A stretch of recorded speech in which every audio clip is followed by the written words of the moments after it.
Hi friends, welcome back to G K Ganas kitchen. ಇವತ್ತು ನಾನು ಆಂಧ್ರ ಸ್ಟೈಲ್ನಲ್ಲಿ ಮೀನು ಸಾರನ್ನ ಮಾಡ್ತಾಯಿದ್ದೀನಿ. ಈ ಮೀನು ಸಾರು ರುಚಿ ಅಂತೂ ತುಂಬಾ ಚೆನ್ನಾಗಿರುತ್ತೆ. ಮೊದಲಿಗೆ ಈ ಮೀನು ಸಾರನ್ನ ಮಾಡೋದಕ್ಕೆ ಮಸಾಲ ಪೌಡ್ರನ್ನ ರೆಡಿ ಮಾಡ್ಕೊಳ್ಳೋದಕ್ಕೆ ಈ ಥರ ಒಂದು ಚಿಕ್ಕ ಕಡಾಯಿನ ತೊಗೊಂಡು ಸ್ಟವ್ನ ಆನ್ ಮಾಡಿ 2 ಟೇಬಲ್ ಸ್ಪೂನ್ ಆಗಷ್ಟು ಧನಿಯಾ ಕಾಳು, 2 ಟೇಬಲ್ ಸ್ಪೂನ್ ಆಗಷ್ಟು ಜೀರಿಗೆ, 1/4 ಟೇಬಲ್ ಸ್ಪೂನ್ ಆಗಷ್ಟು ಮೆಂತ್ಯ ಕಾಳನ್ನ ಸೇರಿಸ್ಕೊಂಡು ಈಗ ಇದನ್ನು ಮಿಕ್ಸ್ ಮಾಡ್ಕೊತ ಊರಿನ ಲೋ ಫ್ಲೇಮ್ನಲ್ಲಿ ಇಟ್ಕೊಂಡು 1 ನಿಮಿಷ ಈ ಥರ ಫ್ರೈ ಮಾಡಿಕೊಂಡು ಸ್ಟವ್ನ ಆಫ್ ಮಾಡಿಕೊಂಡು ಇದು ಪೂರ್ತಿಯಾಗಿ ತಣ್ಣಗಾಗಕ್ಕೆ ಬಿಟ್ಟು ಈಗ ಇದನ್ನು ತೆಗೆದು ಈ ಥರ ಮಿಕ್ಸಿ ಜಾರ್ಗೆ ಸೇರಿಸ್ಕೊಂಡು ಈ ಥರ ನುಣ್ಣಗೆ ಪೌಡ್ರ್ ಮಾಡಿಕೊಂಡು ಈಗ ಇದಕ್ಕೆ 20 ಪೀಸ್ ಆಗಷ್ಟು ಸಿಪ್ಪೆ ಬಿಡಿಸಿದಂಥ ಬೆಳ್ಳುಳ್ಳಿನ ಸೇರಿಸಿ ಇದನ್ನು ಸಹ ಈ ಥರ ಗ್ರೈಂಡ್ ಮಾಡಿಕೊಂಡು ಇದನ್ನು ತೆಗೆದು ಈ ಥರ ಒಂದು ಚಿಕ್ಕ ಬೌಲ್ಗೆ ಸೇರಿಸಿ ಪಕ್ಕಕ್ಕೆ ಇಟ್ಕೊಂಡು ಅದೇ ಮಿಕ್ಸಿ ಜಾರ್ಗೆ 2 ಮೀಡಿಯಮ್ ಸೈಜ್ ಇರುವಂಥ ಟೊಮೊಟೊನ ಈ ಥರ ಕಟ್ ಮಾಡಿ ಸೇರಿಸ್ಕೊಂಡು ಇದನ್ನು ಸಹ ನುಣ್ಣಗೆ ರುಬ್ಬಿ ಪಕ್ಕಕ್ಕೆ ಇಟ್ಕೊಂಡಿದ್ದೀನಿ. ಈಗ ನಾನಿಲ್ಲಿ ಈ ಮೀನು ಸಾರನ್ನ ಮಾಡೋದಕ್ಕೆ ಅರ್ಧ kg ಆಗಷ್ಟು ಮೀನನ್ನ ತೊಗೊಂಡಿದ್ದೀನಿ. ನಾನಿಲ್ಲಿ ರೂಪ್ಚಂದ್ ಮೀನನ್ನ ತೊಗೊಂಡಿದ್ದೀನಿ. ನೀವು ಬೇರೆ ಯಾವುದೇ ಮೀನನ್ನ ಬೇಕಂದ್ರೂ ತೊಗೋಬೋದು. ಈಗ ಇದನ್ನು 2 ರಿಂದ 3 ಸತಿ ನೀಟಾಗಿ ತೊಳೆದು ಕ್ಲೀನ್ ಮಾಡಿ ಇಟ್ಕೊಂಡಿದ್ದೀನಿ.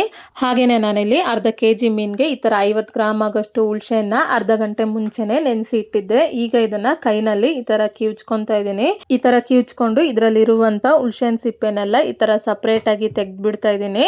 ಹುಳ್ಸೆನ್ ಗುಜ್ಜನ್ನ ಈ ಥರ ರೆಡಿ ಮಾಡಿಕೊಂಡು ಪಕ್ಕಕ್ಕೆ ಇಟ್ಕೊತಾ ಇದ್ದೀನಿ. ಈಗ ಮೀನು ಸಾರನ್ನ ಮಾಡೋದಕ್ಕೆ ಈ ಥರ ಒಂದು ದೊಡ್ಡ ಕಡಾಯಿನ ತೊಗೊಂಡು ಸ್ಟವ್ನ ಆನ್ ಮಾಡಿ 3 ರಿಂದ 4 ಟೇಬಲ್ ಸ್ಪೂನ್ ಆಗಷ್ಟು ಎಣ್ಣೆನ ಸೇರಿಸಿ ಎಣ್ಣೆ ಕಾದ್ಮೇಲೆ ಈಗ ಇದಕ್ಕೆ 2 ಹಸಿಮೆಣಸಿನ್ಕಾಯಿನ ಈ ಥರ ಉದ್ದವಾಗಿ ಕಟ್ ಮಾಡಿ ಸೇರಿಸ್ತಾ ಇದ್ದೀನಿ. ಹಾಗೆ ಸ್ವಲ್ಪ ಕರಿಬೇವು, 1 ಮೀಡಿಯಮ್ ಸೈಜ್ ಇರುವಂಥ ಈರುಳ್ಳಿನ ಈ ಥರ ಸಣ್ಣದಾಗಿ ಕಟ್ ಮಾಡಿ ಸೇರಿಸ್ಕೊಂಡು ಇದನ್ನು ಸಹ ಮಿಕ್ಸ್ ಮಾಡ್ಕೊತ ಈರುಳ್ಳಿ ಎಲ್ಲ ಈ ಥರ ಲೈಟ್ ಗೋಲ್ಡನ್ ಬ್ರೌನ್ ಆಗೋ ತನಕ ಫ್ರೈ ಮಾಡ್ಕೊಂಡು ಆದಮೇಲೆ ಈಗ ಇದಕ್ಕೆ ರುಬ್ಬಿಟ್ಕೊಂಡಂಥ ಟೊಮೊಟೊ ಪೇಸ್ಟ್ನು ಸೇರಿಸ್ಕೊಂಡು ಮಿಕ್ಸ್ ಮಾಡ್ಕೊತಾ ಇದ್ದೀನಿ. ಈ ಥರ ಮಿಕ್ಸ್ ಮಾಡ್ಕೊತ ಈ ಟೊಮೊಟೊ ಎಲ್ಲ ಹಸಿ ವಾಸನೆ ಹೋಗಿ ಈ ಥರ ಎಣ್ಣೆ ಸಪ್ರೇಟ್ ಆಗೋ ತನಕ ಫ್ರೈ ಮಾಡ್ಕೊಂಡು ಆದಮೇಲೆ ಈಗ ಇದಕ್ಕೆ 1/4 ಟೇಬಲ್ ಸ್ಪೂನ್ ಆಗಷ್ಟು ಅರಿಶಿನ ಪುಡಿ, ಖಾರಕ್ಕೆ ತಕ್ಕಷ್ಟು ನಾನಿಲ್ಲಿ 2.5 ಟೇಬಲ್ ಸ್ಪೂನ್ ಆಗಷ್ಟು ಖಾರದ ಪುಡಿ, ಹಾಗೆ ಮುಂಚೆನೇ ರೆಡಿ ಮಾಡಿ ಇಟ್ಕೊಂಡಂಥ ಮಸಾಲನೂ ಇದಕ್ಕೆ ಸೇರಿಸಿ ಈಗ ಒಂದ್ಸಾರಿ ಮಿಕ್ಸ್ ಮಾಡ್ಕೊತ 1 ನಿಮಿಷ ಫ್ರೈ ಮಾಡಿಕೊಂಡು ಈಗ ಇದಕ್ಕೆ ಈ ಥರ ಕಿವುಚಿಟ್ಕೊಂಡಂಥ ಹುಳ್ಸೆ ನೀರನ್ನು ಇದಕ್ಕೆ ಸೇರಿಸ್ಕೊಂಡು ಒಂದ್ಸಾರಿ ಮಿಕ್ಸ್ ಮಾಡ್ಕೊತಾ ಇದ್ದೀನಿ.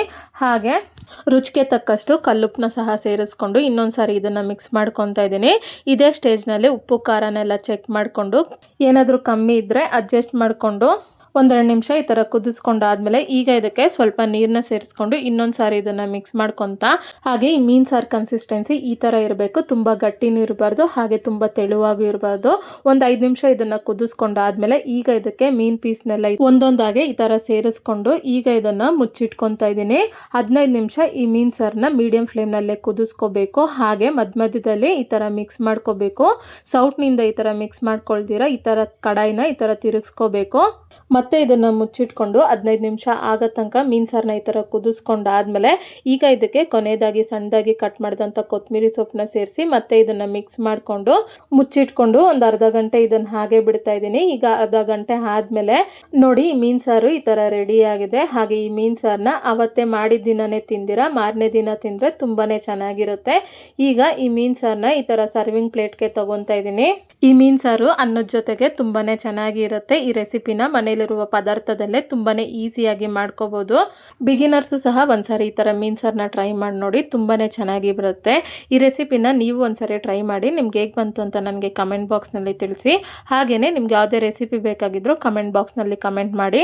ಹಾಗೆ ಈ ರೆಸಿಪಿ ನಿಮ್ಗೆ ಇಷ್ಟ ಆದಲ್ಲಿ ಲೈಕ್ ಮಾಡಿ, ಶೇರ್ ಮಾಡಿ, ಸಬ್ಸ್ಕ್ರೈಬ್ ಮಾಡಿ.